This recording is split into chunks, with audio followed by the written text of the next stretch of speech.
Witam serdecznie moi drodzy.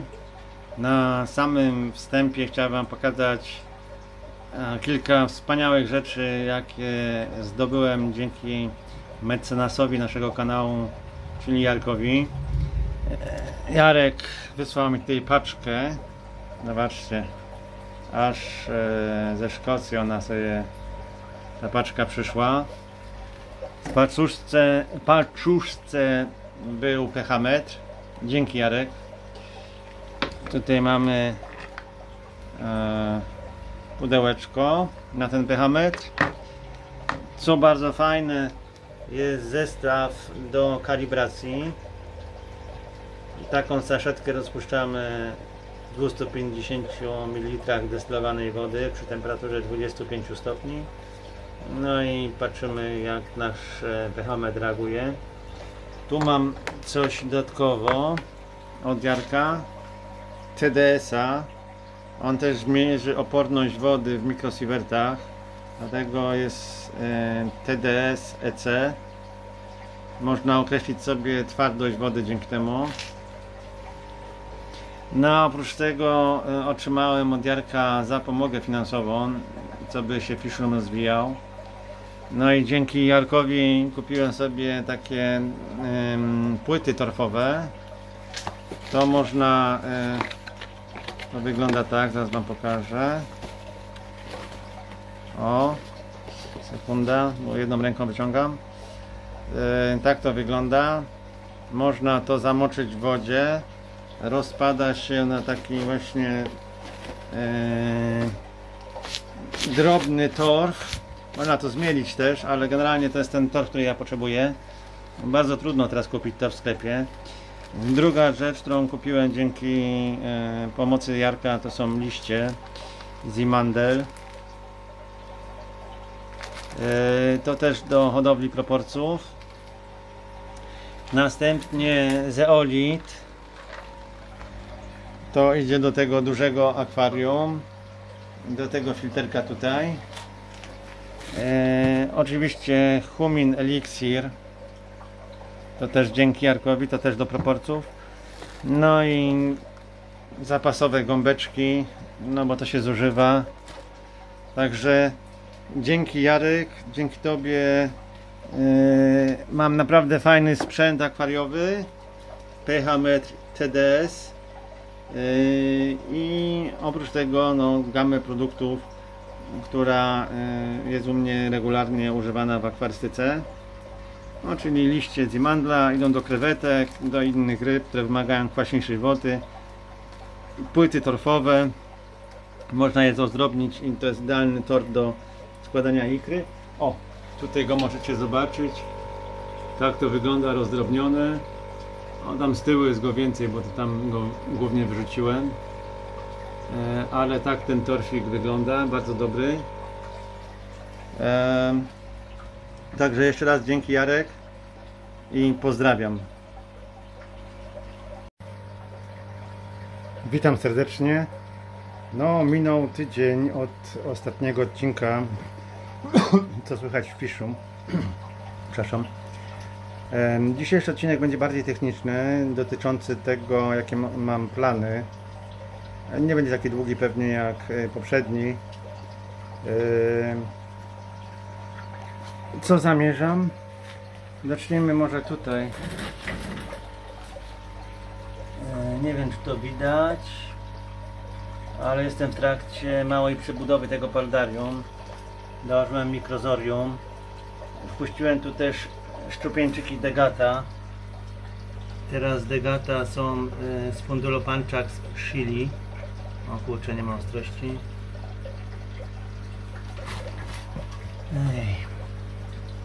O, teraz je widać. To oczywiście pojemniki, które się odbijają niestety. Wpuściłem tu już dosyć dużą grupę. Widzę, że jest w porządku. Jak się ryby poznawały, to było trochę sprzeczek, ale teraz już jest spokój.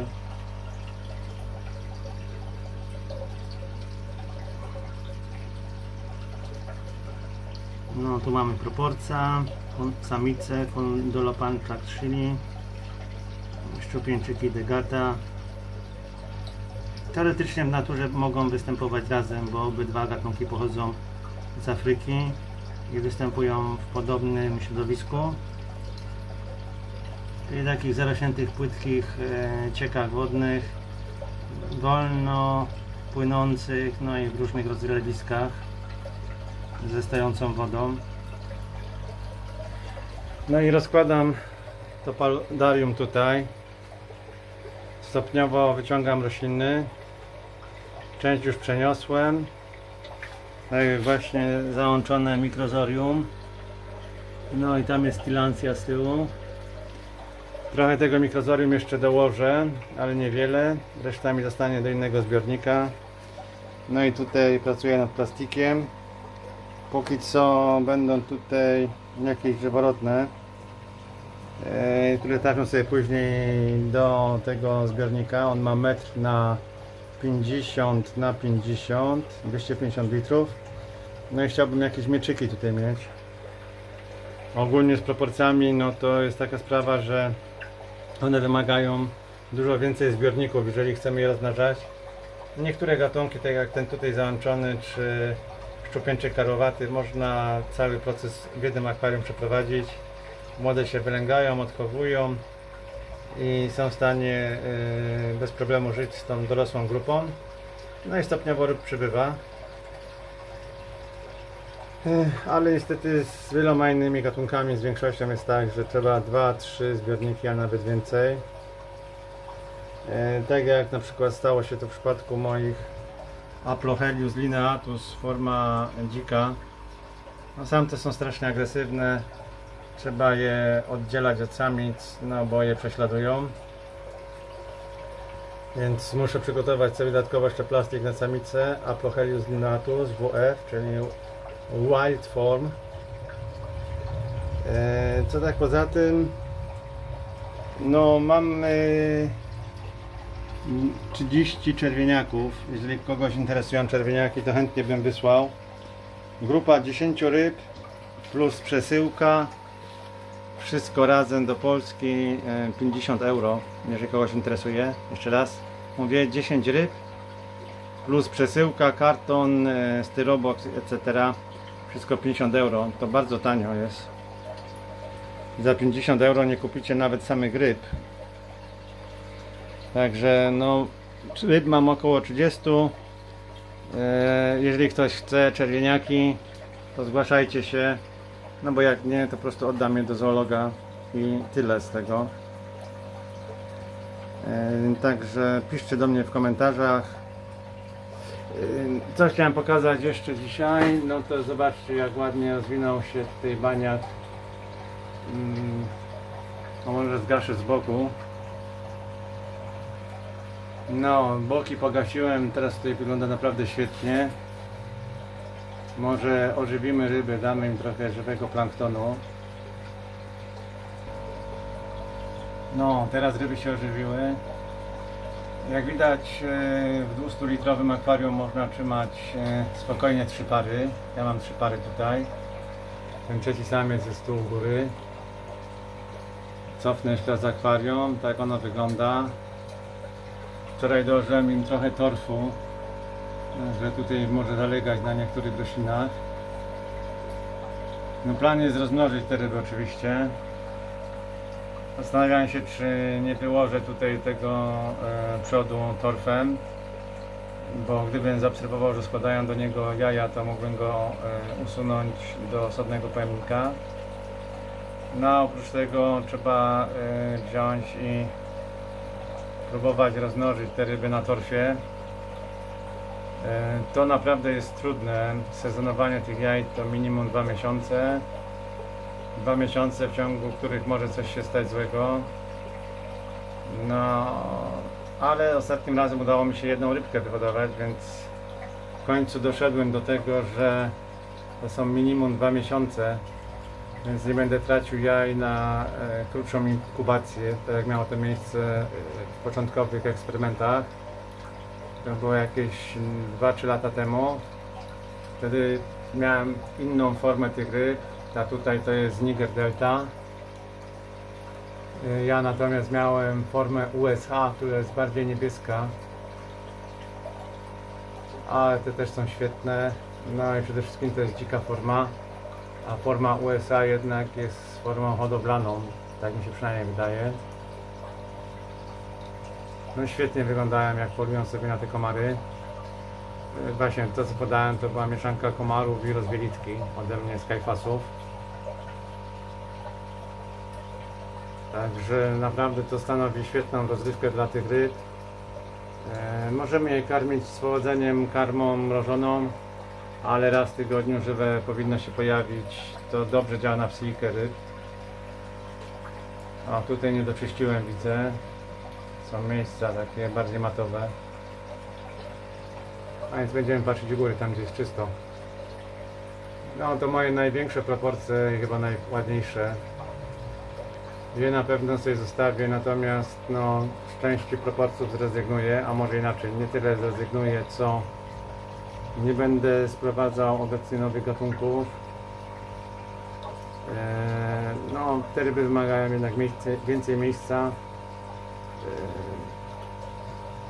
Przy mniejszej ilości gatunków łatwiej będzie mi się skupić na rozmnażaniu tego konkretnego gatunku, a Fundulopanchax siostedi to jest ryba, którą bym chciał bardzo rozmnożyć i to w większych ilościach. To jest jeden z moich ulubionych proporcjów. Dość trudno dostać te ryby. No i są dość drogie, bo para kosztuje jakieś 35 do 50 euro. Zależy jakie duże ryby, jaka forma i tak dalej.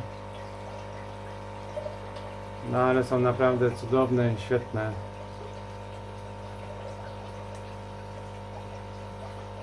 No to jest to. Co do dalszych planów, tak jak mówię, to akwarium będzie przeznaczone na żyworodne. Ma odpowiedni litraż, no a że nie mam mieczyków, to te tutaj, tak jak wspomniałem, szczupieńczyki Degata przyniosę do Fundulopanchax shili, czyli do proporczykowca Shella, czy Shilla. No a tutaj zrobię akwarium dla żyworodnych. Coś w tym stylu jak tam. Z tym, że to tutaj chciałbym zrobić no, takie specjalne akwarium na guanie. Jeżeli uda mi się prawdziwe guano dostać nietoperzowe, no to na pewno na guanie nietoperzowym. Ono jest dość drogie, nie wiem, taki woreczek z 5 kg to waży, znaczy 5 kg, no to kosztuje około 50 euro. Strasznie drogie to jest, ale chciałbym spróbować, bo na nietoperzowym jeszcze nie robiłem. To może być niezłe. Robiłem na kurzym, robiłem na końskim nawozie, ale na nietoperzowym nie robiłem, więc warto było zdobyć ten materiał. Co muszę jeszcze zdobyć? Na pewno muszę zdobyć drobny piasek, bo to guano trzeba wymieszać z piaskiem i wysypać taką warstwę 1,5–2 cm na dnie. Na to musi iść warstwa gliny, która zaizoluje wszystko, bo inaczej akwarium natychmiast umrze razem ze wszystkim, co tam jest. No to taka metoda raczej dla osób, które profesjonalnie się zajmują akwarystyką. Jeżeli chodzi o akwarium na ziemi ogrodowej, też będzie odcinek kiedyś w przyszłości, ale muszę mieć wolne akwarium minimum 200 litrów, a najlepiej większe. Chciałbym zrobić taki porządny roślinniak. No, pasowałoby mi takie akwarium 180 cm, 180 na 50 na 50. No to mógłbym tam coś posadzić więcej wtedy. A zależy mi na takich dużych roślinach raczej, których obecnie nie mam.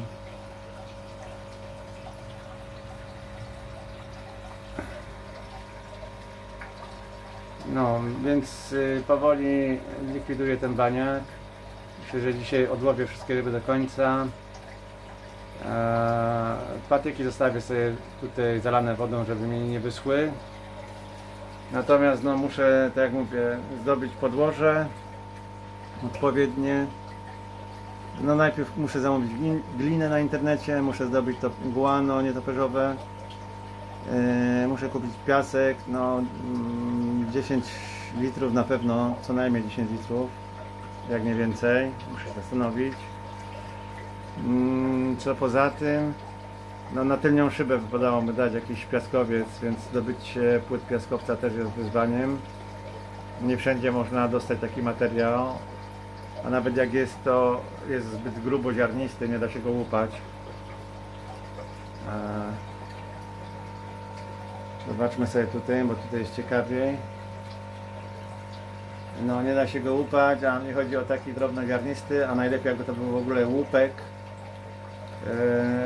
No bo łupek jest cieńszy, ta cała aranżacja dzięki temu jest lżejsza. Grubego piaskowca to mam, mógłbym ułożyć całą piramidę z niego, ale to akwarium wtedy by ważyło, no nie wiem, ze 100 kg by same kamienie ważyły. Nie chcę tego.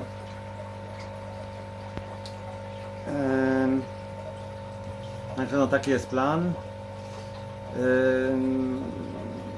Nie w dzisiejszym odcinku, w kolejnym, który będzie w przyszłości, chciałbym się do Was zwrócić o pomoc właśnie w zbudowaniu tego akwarium.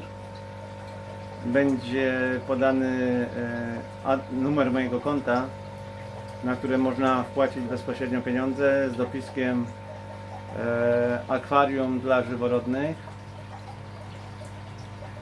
Póki co jeszcze tego nie robię, bo dopiero jestem na początku tego wszystkiego. Zrobię o tym ekstra odcinek. Muszę sobie policzyć, ile to będzie wszystko kosztować. No oczywiście samemu realizując ten projekt na pewno i tak go zrealizuję. No ale to zajmie mi wtedy najbliższe pół roku.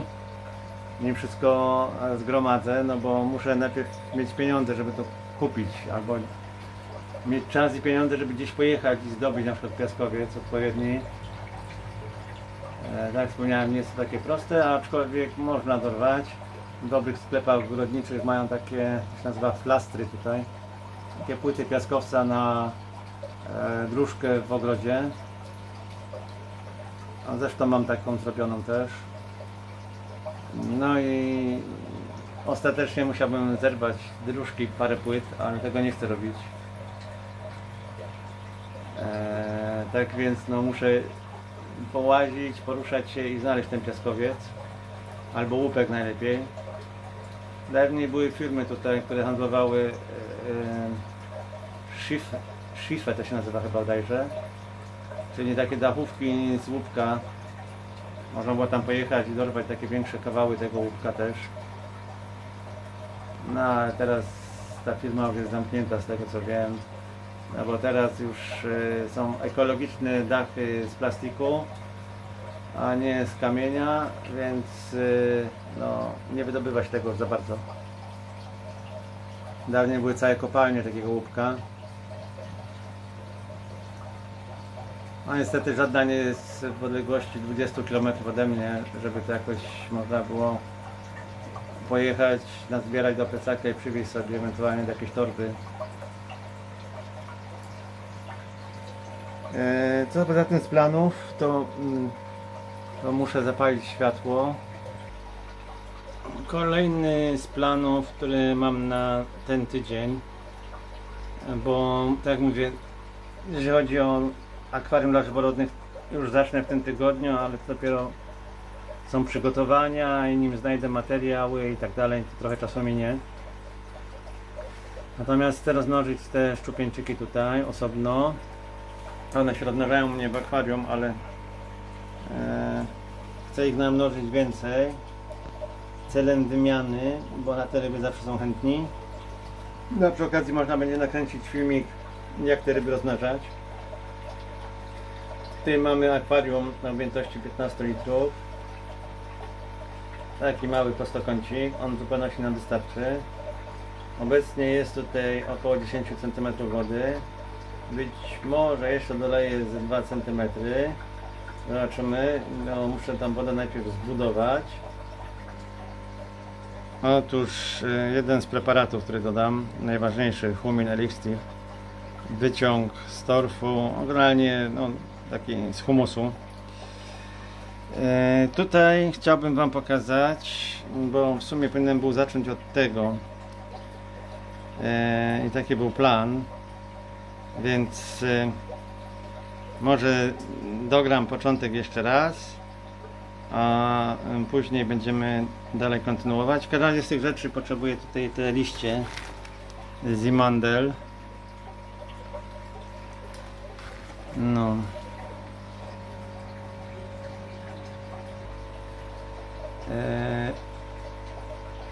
Jeżeli mamy już akwarium, zalewamy wodą destylowaną albo demineralizowaną albo RO. No i musimy ją wymieszać z jakąś zimną wodą najlepiej, albo z solami, tak aby było około 100-120 ppm. Bardzo miękka woda, twardość węglanowa 0, GH 4. 4 to myślę, że będzie maksimum przy 100 ppm. Dodajemy liść na dół. Trzeba poczekać niestety około 24 godzin, nim on zatonie. Do tego dodam, tutaj mam już przygotowany, wymoczony stryplaflawiną mech. Dodam małą kępę mchu. Tu jest ta kępka mchu, jak widzicie.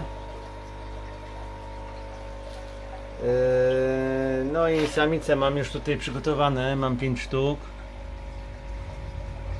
Siedzą sobie od tygodnia. Dość intensywnie je karmię. Oczywiście wszystko nam się z pyty odbija. No i tu mam samca. Gdzież on jest? On jest tutaj. No, spasłem go trochę, także plan jest taki, że wpuszczam samca z samicą na jakieś 3 dni. Później idą do akwarium ogólnego, tam gdzie sobie mieszkają. Ja tutaj w międzyczasie już mam kolejnego samca. W tym małej kostce obok mam już 5 samic. Nie trzymam 5 samców po to, żeby się nie tłukły, nie traciły niepotrzebnie energii. Samice ważne, żeby podtuczyć, żeby naprodukowały w sobie ikry. No i teraz połączę tą parę w tym tutaj baniaku. Tak jak mówię, po 3 dniach wyciągnę tą ikrę, może, mam nadzieję, że będzie ikra razem z mchem. Tu już jest przygotowany kolejny plastik. Oczywiście muszę zmienić wodę, bo tutaj moczyłem ten mech w tej plaplawinie, więc to muszę odlać, nalać czystej wody RO. No i po tarle tą ikrę z mchem będę przenosił, no i oczywiście z wodą z tarliska przeniosę tutaj. No a tutaj po tych 3 dniach trafi kolejna samica z kolejnym samcem. No i przez 5 dni tak będę robił, to zajmie około 2 tygodnie. Po tych 2 tygodniach spróbujemy z szczupieńczykiem Dubois, czyli Epiplatis duboisi. Może się uda, zobaczymy. Jeżeli się nie uda, no to jest osoba, na pewno idą pary ryb, wyślę do takiego mojego znajomego Antoniego Falikowskiego. On naprawdę jest wybitnym hodowcą karpińcowatych, więc myślę, że on sobie poradzi z tym. A ja, tak jak wspomniałem, no siłą rzeczy chcę się skupić bardziej teraz na rybach żyworodnych.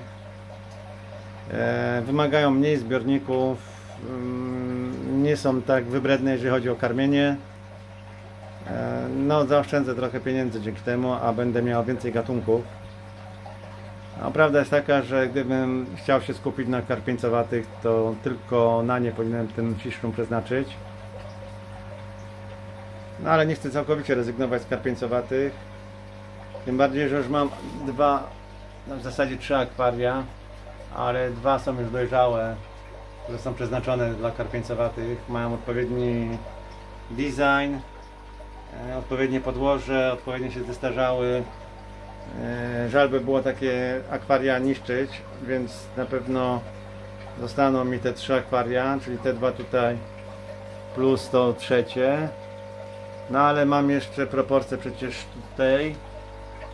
tutaj mam amieti, ale one raczej mi wymrą, więc ktoś inny tutaj pójdzie. No i tu mam lineatusy. No i linatusy są też tutaj. Nie wiem, czy kogoś zaobserwujemy teraz.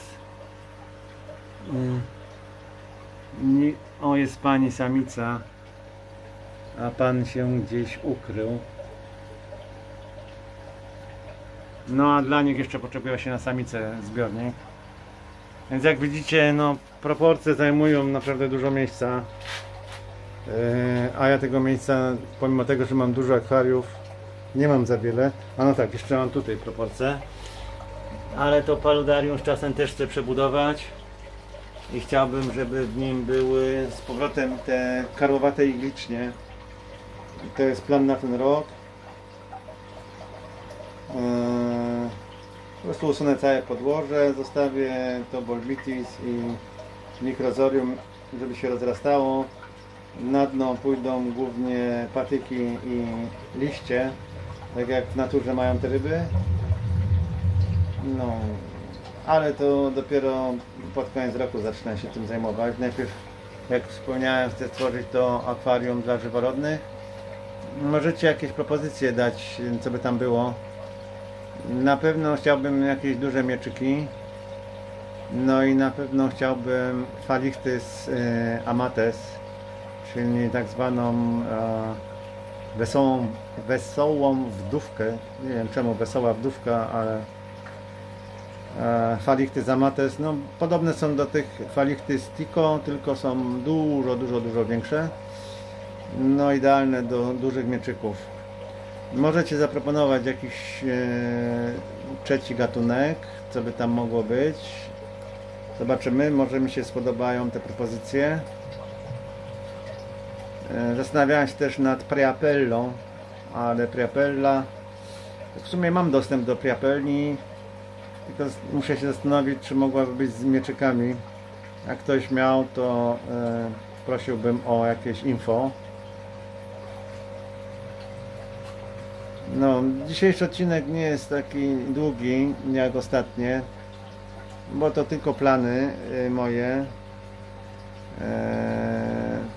No, siłą rzeczy pieniądze ograniczają te plany i miejsce, które posiadam. Chociaż tego miejsca jeszcze można by wycisnąć naprawdę jeszcze sporo. I mogłoby się tutaj pojawić kilka naprawdę imponujących akwariów. No ale to powoli, po prostu no kasa, co nie? Kasa. Jeszcze raz dziękuję Jarkowi za te wspaniałe prezenty, no i za wsparcie finansowe, bo dzięki niemu te preparaty, które widzieliście na początku, zostały kupione. No, na dzisiaj to będzie tyle. Powinien się dzisiaj jeszcze też ukazać odcinek dotyczący prądu, tych całych oszczędności, ale on może się ukazać po godzinie 20 z tego względu, że teraz jadę do Tillmana. Być może uda mi się zrobić też filmik o razborkach dzisiaj na piątek, więc trudno mi powiedzieć, o której wrócę, ale z pewnością dziś ukaże się jeszcze ten odcinek o prądzie i oszczędnościach. No a w tym odcinku dzisiejszym to już tyle. Pozdrawiam i do usłyszenia.